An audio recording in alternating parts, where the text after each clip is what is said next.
Right, I'm joined with today's man of the match, Asa Rixon. Another barnstorming display in the middle of the park and a winning goal. Since you come back, you've been the old Asa that we know, sort of slamming into tackles, putting yourself about, and with that extra little bit of clinical finishing now. So, how are you feeling? Are you pleased to be back? I am pleased to be back. Yeah. It's been weeks of talking with Darren and Donny, but I am glad to be back. The lads are lovely. And it's just nice, considering my age, to be throwing myself in about tackles. But today was good to get the winning goal. It wasn't my best performance, I must admit. But I know the lads at least something, so to get the winning goal was good. You say it wasn't your best performance, but you were voted man of the match, so that's got to say something. I mean, maybe we all know what you can do and what you're about, and I think you did that today. I mean, you know what your game is, we know what your game is, and I don't think there was anything out there today that isn't what we normally would expect from you. Yeah, the game was different from when we played them a couple of weeks back. They had a whole new setup, different personnel, so it just took a while for me to adjust to how they're set up and what sort of players they have in that position. But I think the team had a good overall performance. It's what good teams do. They grind out results.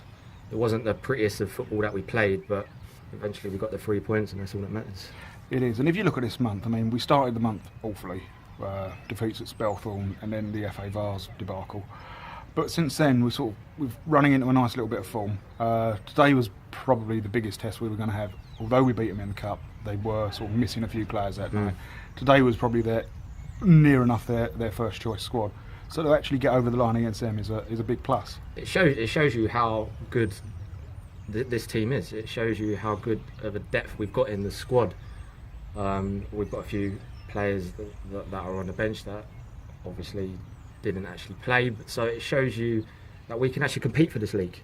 Westfield are considered title favourites, and we turned them over in our own backyard. So it shows a lot about what SCR has done and what they've overcome over the years to be, let's say politely, bottom of the table club to leaps and bounds of beating title favourites. I think comfortably. So 3 points, that's all that matters. And how are you finding that little midfield three? I mean, Matty Farrell is pretty much all action. Same with Ferdy. I mean, with you three in there, it must be an absolute nightmare to play against.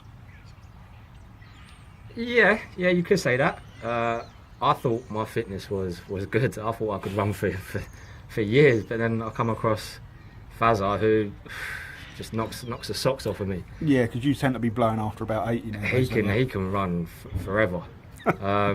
And Ferdy, my so-called brother, I like the fact that he isn't afraid to put a challenge in. Neither is Fazza. And to have that, to knowing that your two partners, your two colleagues in the middle of the park with you aren't afraid to put a challenge in and are comfortable on the ball, it makes my life a whole lot easier. Yeah, because I think in the past it's probably fair to say that you were the one we looked to do that dominating and just breaking play up. You were the man who was going to enforce everything, and now it's like all three of you can just get stuck in, and then you can play a bit when you get the ball. I think the lads will agree that I have got no technical ability. I just do the donkey work. But to have another two people in there that are exactly like me but have ability on the ball, it's just a pleasure. It's just a pleasure. And what about if you're looking at the players today? You got the two wide boys, quite exciting prospects, both 18, both pace to burn, ability to burn. That must be nice as well, knowing you can put that ball into an area. Oh yeah, of course, yeah. When you know the ball is clipped over the fullbacks, you know 8-9 times out of 10 that our wingers are going to latch onto it. They're both technically very, very good, and one-on-one they can beat any man in this league. So I think, considering their age, they've still got a lot to learn, like everyone does at that age. But performance-wise, you can't have anything negative to say about them over the past 3-4 weeks. Yep, that's a fair comment. Big week ahead. League Cup game on Wednesday, followed by Collier's Wood on Friday. It's important to back up a result like today with two more good performances and obviously progress in the Cup and hopefully another 3 points. Do you think 2 games in 3 days is a bit of a stretch? Yeah, no, I don't think it's a big ask for to have 2 games in 3 days, because the depth in squad that we've got, any sort of rotation the management does, it makes life easier. We know the boys who are asked to put on that shirt are more than capable enough to progress in the cup and to get the 3 points. So for me, it's nice to know that whatever rotation we've got, we are still able to compete in competitions in the league. Brilliant. Thank you very much, Asa. Well done today. Cheers. Go and thank get you. yourself a drink. Cheers. Thank you.